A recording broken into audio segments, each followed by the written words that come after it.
So the next part is mixture. अब mixture जो रहता है इसमें क्या रहता है, सबसे इंपॉर्टेंट चीज है जिसको हम लोग बोलते हैं फेज.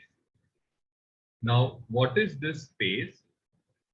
ये फेज इंडिकेट करेगा सॉल्वेंट या सोल्यूट इसका क्या स्टेट रहेगा. ठीक है, ये हम लोग फेज क्या इंडिकेट करते हैं, स्टेट इंडिकेट करता है.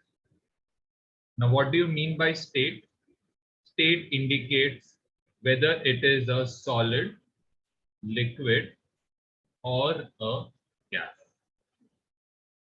Okay, अब mixtures में there are two important types. सबसे पहले चीज है, it is called as a homogeneous mixture. Now what do you mean by homogeneous mixture? तो homogeneous mixture में both the solute and the solvent they have the same phase. यहाँ पे लिख सकते हो both solute and as well as the solvent both have same phase. The second type of mixture is heterogeneous mixture.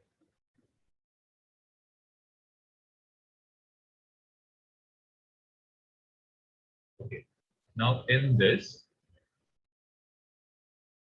both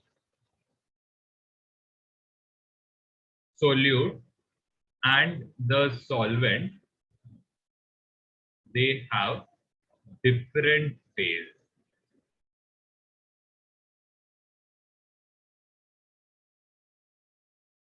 You can also consider there is one more phase that is also called as aqueous. Aqueous is also known as the ionic state. Like for example, when NaCl is dissolved, it divides into Na plus and Cl minus. Na plus इसको आप लिखते कैसे, उसका phase रहेगा aqueous phase. Cl minus इसका phase क्या रहेगा, aqueous. तो जो भी आयंस रहते हैं वो कौन से फेज में रहता है, जब पानी में डिसॉल्व होता है तो वो aqueous फेज में रहता है. ये चीज का आइडिया रहना चाहिए आपको. So the next type of material is known as compound. Now, what are the different types of compound? So different types of compounds are, the first type of compound is called as organic compound. Now, these compounds, they contain what? They contain carbon. So suppose you burn these products, okay? Suppose you burn these products, okay, which you will be left with on burning, you will get black ash. Okay, this black ash is in the form of carbon. Okay. Example of this will be what? This will be protein, hydrocarbons, that is fossil fuels and all. Fossil fuels, then carbohydrates,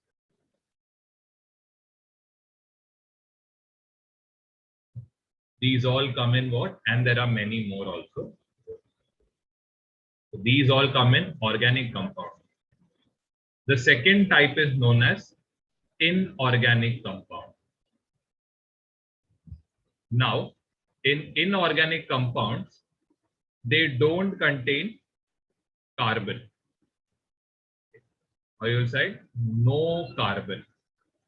Once again, just write no carbon. They do not contain carbon. That means if you burn them, you won't get black ash. Okay? यहाँ पे लिख सकते हो, on burning, there is no residue left. There is no black residue left. That means this doesn't contain any carbon content in it. Example of this will be what? All the normal inorganic compounds. Example will be water, carbon dioxide. Okay, carbon dioxide contains carbon, so we won't consider that. Copper sulfate,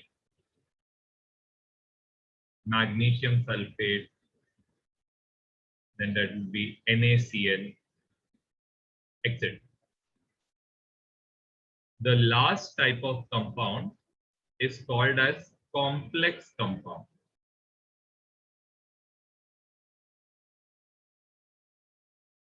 Okay, these example will be what you know. क्या होता है मालूम है क्या? इसमें एक ये ना बहुत लार्ज मॉलिक्यूल्स रहता है इसमें. सबसे पहले चीज इसमें रहता है large molecules which contain metal ion in between. For example, सबसे मेन एग्जाम्पल क्या है? क्लोरोफिल. क्लोरोफिल के सेंटर में आपको कौन सा आयन मिलने वाला है? मैग्नीशियम आयन मिलेगा. Then next is vitamin B12. Vitamin B12 के सेंटर में आपको कोबाल्ट मिलेगा. Then the third example is haemoglobin, which is present in our blood. It gives it a red color. It contains what? Iron inside it. These are examples of what? Complex compounds. Elements लिखो.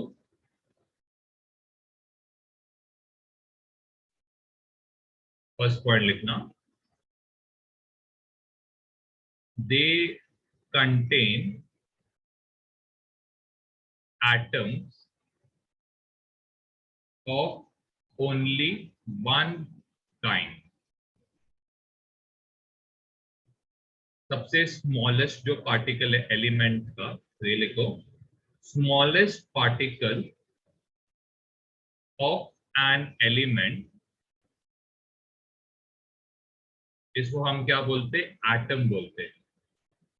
इसका मतलब suppose आप क्या करोगे, मुझे आपका एक element है, अगर आप इसको स्मॉलर एंड स्मॉलर पार्ट्स में कट करते रहोगे तो सबसे जो स्मॉलेस्ट पार्ट रहेगा, अगर इसको भी आप 1000 पार्ट्स में कट करोगे तो उसमें सब में जो स्मॉलेस्ट पार्टिकल रहेगा, इनफाइनाइट टाइम्स कट करोगे तो भी, अगर सपोज ये सोडियम का ब्लॉक है तो इसके सबसे छोटे पार्टिकल में भी आपको क्या मिलने वाला है? सोडियम मिलेगा. ठीक है, तो याद रखना एलिमेंट का सबसे smallest particle is known as a atom. वैसे आगे लिखना, मतलब कंपाउंड में ना ये पॉइंट ऐड करो. Smallest particle of compound is called molecule. ये एक इंपॉर्टेंट पॉइंट है. ओके, अब एलिमेंट्स का पार्ट को आगे कंटिन्यू करता हूं. एलिमेंट्स को 3 पार्ट्स में डिवाइड किया गया है. सबसे first is metal, next is non metal, and the third is known as a metalloid. We won't do metalloid अभी, इन जस्ट बता रहा हूं. मेटलॉइड रहता है क्या है? Element having property of both metals as well as non metals. ये दोनों मेटल और नॉन मेटल जैसे दोनों के जैसे बिहेव करने वाला. तो आप लिख सकते हो element which behave both as metal as well as non-metal. ओके, अब मेटल को आप कैसे पहचान सकते हो? तो इसके कुछ पॉइंट्स है. तो मेटल का फर्स्ट पॉइंट है कि इसमें क्या है? लस्टर, मतलब शाइन है इसमें. सेकेंड जो है मैलिएबल है। मैलिएबल का मतलब क्या है कि इसको शीट में बनाया जा सकता है, मतलब इसको हैमर करके शीट में कन्वर्ट किया जा सकता है। जैसे कि आप जो खानों को व्रैप करने के लिए एल्यूमिनियम फॉइल यूज करते हो, वो एक्चुअल में क्या है, शीट ऑफ मेटल है। दूसरा है डक्टाइल। डक्टाइल का मतलब क्या है कि इसको वायर में कन्वर्ट किया जा सकता है। जैसे आपने कॉपर में नोटिस किया रहेगा, कॉपर का जो वायर्स रहता है ये एकदम थिन रहता है, ठीक है। वो जो थिन वायर्स है इसका बना हुआ है मेटल का, ठीक है। फिर इसके बाद नेक्स्ट है, they are good conductors of heat and electricity.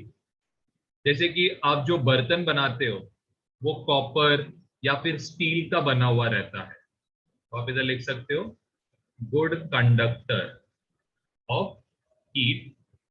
Heat के बारे में मैंने बताया, जो बर्तन बनता है। इलेक्ट्रिसिटी, जो इलेक्ट्रिकल वायर्स है, ठीक है, इन दोनों का बना हुआ। तो ये कुछ पॉइंट्स है, जैसे आप इतना ही याद रखो, इससे ज्यादा आप नेक्स्ट ईयर पढ़ो। नेक्स्ट है नॉन मेटल। अब नॉन मेटल में सबसे पहले लस्टर नहीं रहता है, तो आप इधर लिखोगे नो लस्टर।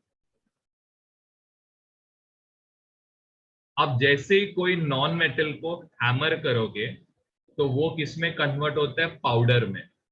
जैसे आप चॉक का एग्जांपल लो, चॉक को जब आप प्रेशर अप्लाई करते हो तो पाउडर में कन्वर्ट होता है, तो आप क्या लिखोगे, brittle. Non metals are brittle. Next आप क्या लिखोगे, they are bad conductors of heat.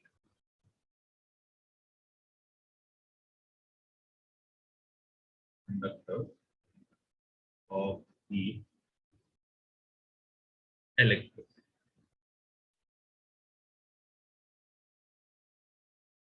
अभी के लिए बस इतना ही पॉइंट याद रखना।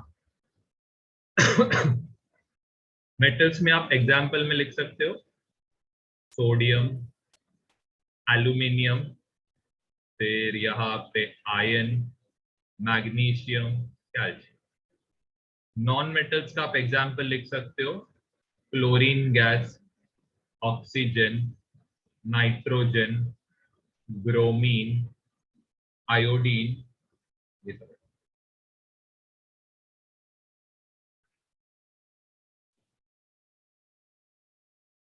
Milk. Now milk is made up of, सबसे पहले वाटर, प्लस इसमें क्या रहता है, फैट्स, प्लस इसमें क्या रहता है, लैक्टोज, प्लस इसमें क्या रहता है, प्रोटीन। तो मिल्क इन सब चीजों का बना हुआ है। अब दो टाइप का जो मिल्क है जो आप डेली इसमें यूज करते हो, that is cow milk and the second is buffalo milk. अभी आप बहुत सारे डिफरेंट टाइप ऑफ मिल्क के बारे में सुना रहेगा, सोय मिल्क, ओट मिल्क, फिर बाद में स्किम्ड मिल्क। तो ये सब डिफरेंट टाइप है, लेकिन अभी हम लोग ये दोनों के बारे में डिस्कस करेंगे। इसमें जो फैट कंटेंट प्रेजेंट है ये 3 to 5% है। मतलब सपोज आपके पास 100 पार्टिकल्स ऑफ मिल्क रहेगा, उसमें 3 से जो 5 पार्टिकल है किसका बना हुआ रहेगा, फैट का बना हुआ रहेगा। बफेलो मिल्क का fat percentage is 6 to 9% fat रहता है। नाउ अब मिल्क आप देख सकते हो, मिल्क को क्या है, एक लिक्विड प्रॉपर्टी है।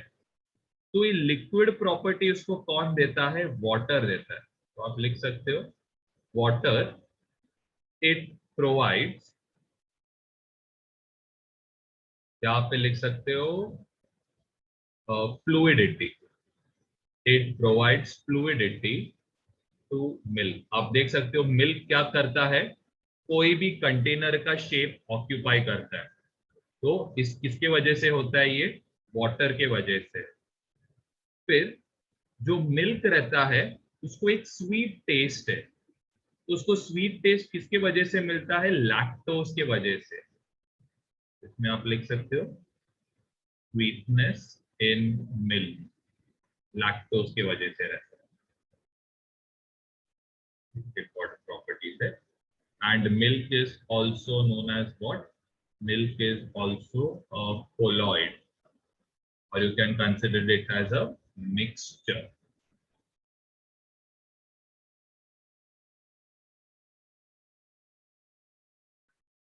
इसको आप बोलोगे alloy। नो, alloy रहता है क्या है, आप इसके बारे में लिख सकते हो, it is a homogeneous mixture, is a homogeneous mixture of two or more metals and non-metals। ये एक इंपॉर्टेंट पॉइंट है। अब सबसे मेन चीज, एलॉय बना किसका हुआ है, तो आप लिख सकते हो। अब कुछ कुछ जो इंपॉर्टेंट एलॉयज है हम लोग उसके बारे में करेंगे, जो आप डेली लाइफ में यूज करते हो। जैसे कि सबसे पहले है ब्रास। ब्रास किसका बना हुआ है, कॉपर प्लस जिंक। सेकेंड है ब्रॉन्ज। अब ब्रॉन्ज पहले के मतलब ओल्ड टाइम्स में यूज किया जाता, जैसे कि 19th सेंचुरी के अराउंड ब्रॉन्ज का मटेरियल ज्यादा यूज किया जाता था। ब्रॉन्ज बना हुआ है कॉपर एंड टिन का। नेक्स्ट है स्टेनलेस स्टील। स्टेनलेस स्टील के पहले हम लोग किसका बारे में करेंगे, स्टील के बारे में। स्टील आप कहाँ पे यूज करते हो, कंस्ट्रक्शन में, स्पेशली कंस्ट्रक्शन का जो रॉड्स रहता है, तो ये किसका बना हुआ है, तो आप लिख सकते हो आयरन प्लस कार्बन का बना हुआ। स्टेनलेस स्टील आप कहाँ पे यूज करते हो, आपके बर्तन में, यूटेंसिल्स में यूज करते हो, ताकि उस पर स्टेन ना आए। तो ये स्टेनलेस स्टील किसका बना हुआ है, आयरन प्लस कार्बन, एंड उसमें क्या ऐड करते हैं आप, क्रोमियम या फिर निकेल ऐड करते हैं। फिर इसके बाद एक है जिसको आप बोलते हो 22 कैरेट गोल्ड। अब ये 22 कैरेट गोल्ड है क्या, तो इसमें रहता है लाइक से, अगर आपके पास टोटल कितना है 24 पार्ट्स है, इसमें जो 22 पार्ट्स रहेगा ये किसका बना हुआ है, गोल्ड का बना हुआ है। एंड 2 जो पार्ट्स है ये इधर कॉपर का बना हुआ रहता है, या फिर ये बना हुआ रहता है जिंक का बना, सॉरी जिंक नहीं, सिल्वर का बना। फिर ये इसके बाद एक है जो बहुत मतलब कॉमन है, इसको आप क्या बोलते हो, एमलगम बोलते हो। एमलगम क्या रहता है exactly, it is an alloy of mercury, is an alloy of mercury. ठीक है, ये एमलगम हो गया। अब इसके बाद एमलगम के बाद, ठीक इतना ही बस लिख लो, that is actually first topic है ये, तो लिखना characteristics of states of matter.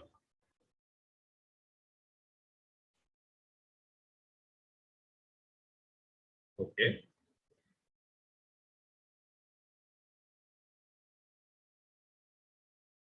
सबसे पहले चीज हम लोग करेंगे किसके लिए, चलो सॉलिड्स के लिए करेंगे। जस्ट इसके एक के नीचे एक बना के रखो, यहाँ पे सॉलिड्स लिखो, यहाँ पे लिक्विड्स लिखना, एंड सबसे एंड में गैसेस लिखना। सबसे पहले चीज, सॉलिड्स जो रहता है इनके जो मॉलिक्यूल्स रहेंगे ना, ये एकदम क्लोजली पैक्ड रहते हैं, मतलब एक दूसरे के बहुत बाजू बाजू में रहते हैं।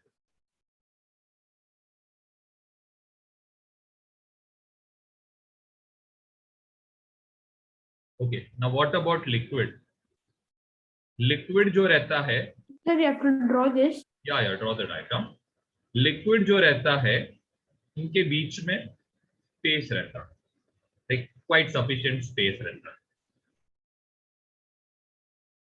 लेकिन गैस मॉलिक्यूल्स जो रहते हैं, इनका जो स्पेस है ये कुछ ज्यादा ही है। इनके बीच का जो इंटरमॉलिक्यूलर स्पेस है ये बहुत ज्यादा है।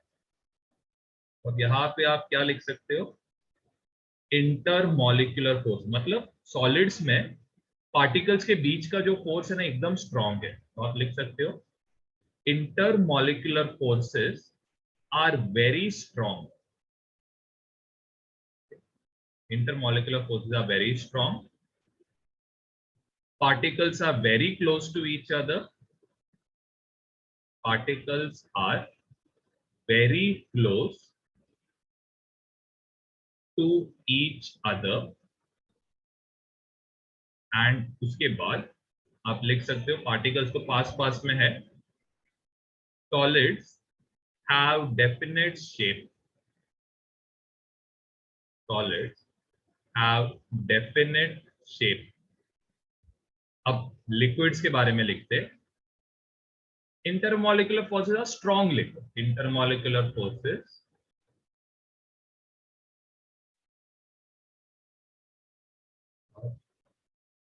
इंटरमॉलिक्यूलर फोर्सेस का मतलब क्या है? जैसे कि ये दो मॉलिक्यूल्स के बीच में जो फोर्स ऑफ अट्रैक्शन, फोर्स और रिपल्शन रहता है, ये क्या रहता है? स्ट्रॉन्ग रहता है। आप इसमें लिख सकते हो particles are close to each other, very close नहीं, close to each other. Liquids को क्या रहता है? तो आप लिख सकते हो they have definite volume but no definite shape. No definite shape. Gases में इंटरमॉलिक्यूलर फोर्सेस जो रहता है ये सबसे वीक रहता है। इसके लिए गैस मॉलिक्यूल्स एक दूसरे से बहुत ही ज्यादा दूर रहता है। क्यों? क्योंकि ये दोनों एक दूसरे को अट्रैक्ट नहीं कर पाते पास पास में। तो आप लिख सकते हो इंटरमॉलिक्यूलर फोर्सेस आर वीक। के बाद आप लिख सकते हो particles are far away from each other. Particles are far away from each other. And सबसे एंड में they do not have definite volume